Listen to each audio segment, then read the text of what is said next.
physical worlds, but our own self-awareness. As we learn to access these openings in certain places on Earth, could they connect us to physical worlds, universes, but our own self-awareness? As we learn to access these openings in certain places on Earth, could they connect us to physical worlds, universes, but our own self-awareness? As we learn to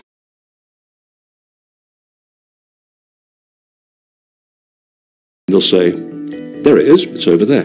They'll just stand on that spot, they can see it, they can hear it, and you basically use your inner temple and you connect with the other world. When we lost the plot, we would then build our temples on top of those hot spots. That's how we have Gothic cathedrals, for example. They're built on top of ancient pagan sites, nothing very cynical at all. So the cathedrals are built to the same proportions as the ancient temples are built to the hotspots of energy. It's just the same construct, but they become much more physical and much more manly constructed as we go through history. And as we go through history, we lose more of the plot. So the more we lose the plot, the more we build temples in order to reconcile us with the natural world. It's a strange irony, isn't it? In fact, there's a very funny joke, and it's written on the temple walls of Edfu in Egypt, and it says, "We will keep building temples until people recognize they are the temple." So basically, they will look around and go, well, how are we doing as a humanity? Not too well. Okay, let's put up another temple. These types of theories all point to these different contiguous realms that, because we are using these three-dimensional bodies which are programmed and adapted for this particular world, generally speaking, we are separation. And so the Stargate, so to speak, might be that point where the gods and where these entities kind of come through, they go back and forth.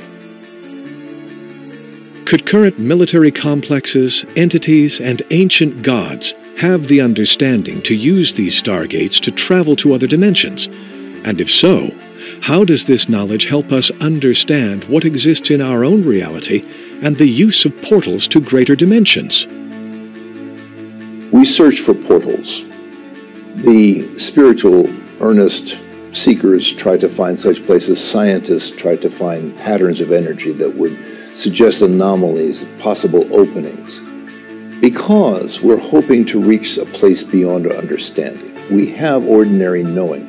We have the physical world that we pass around in and can touch and navigate. Is there more? Yes, there is more. How do we get in touch with this greater dimension? Perhaps we pass through a door.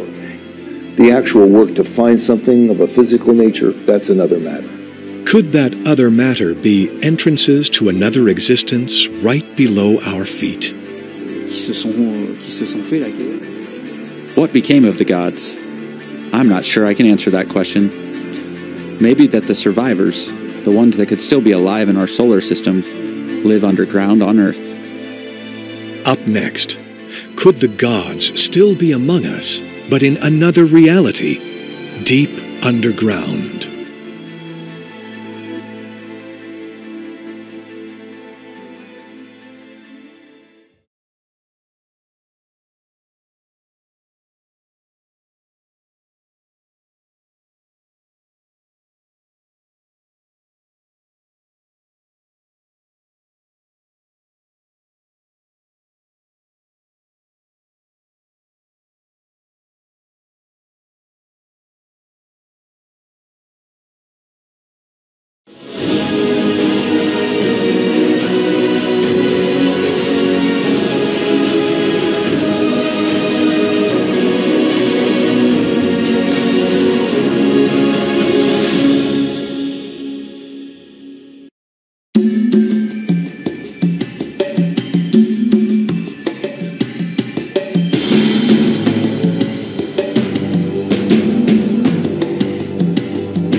In 1997, Holly Moyes, an archaeologist at the University of California, led an expedition to survey a large cave system in Belize known as Acton Tunichil Munal.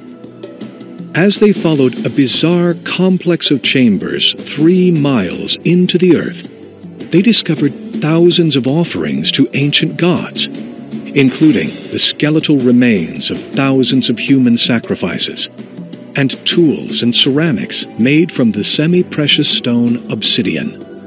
What made this find even more unusual was that as Holly and her team followed the trail deeper and deeper into the cave, it appeared to have no end.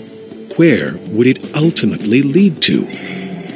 Descriptions of the caves in the Popolva, an ancient Maya creation myth, has led many to believe these archaeologists had uncovered an opening to the ancient underworld known as Xibalba, a much-feared threshold to the afterlife. The Maya have an interesting and related legend about an underworld called Xibalba. And Xibalba is basically their version of hell. And these lords of the underworld in the Mayan story cycle are basically reptilian-headed humanoids. You have one guy who's got a crocodile head, another who's got an iguana head. Chak the rain god has a bird head, which is somewhat reptilian. And this is a theme again that we find again throughout underworld lore. Stories about beings that rule these nether regions are often reptilian yet humanoid. Reptilian yet humanoid is not a new myth in the ancient worlds. But are these Mayan myths of an underground simply folklore? Or could there be some scientific evidence that habitable places below the Earth could exist? The Hollow Earth theory has been around for several years, and this is something that has now begun to fascinate people again. The original theory goes back maybe 500 years, and various very well-known historical figures have talked about this. Sir Isaac Newton was a proponent for the Hollow Earth. The Earth is not solid by a long shot. The Earth is, there's always a lot of movement and motion going on down deep inside the Earth. So the idea that there could be large spaces inside the crust of the Earth, even down as far as the crust-mantle boundary, that might be conducive to habitation is not that impossible. There's a lot of scientists today, planetary scientists, credible planetary scientists, that will tell you that when a planet evolves, when it comes into being, it has to do so in such a way that the center is hollow. And in fact, they dropped a bomb on the moon not too long ago, and the geologist, NASA geologist, wanted to record the vibrations coming out.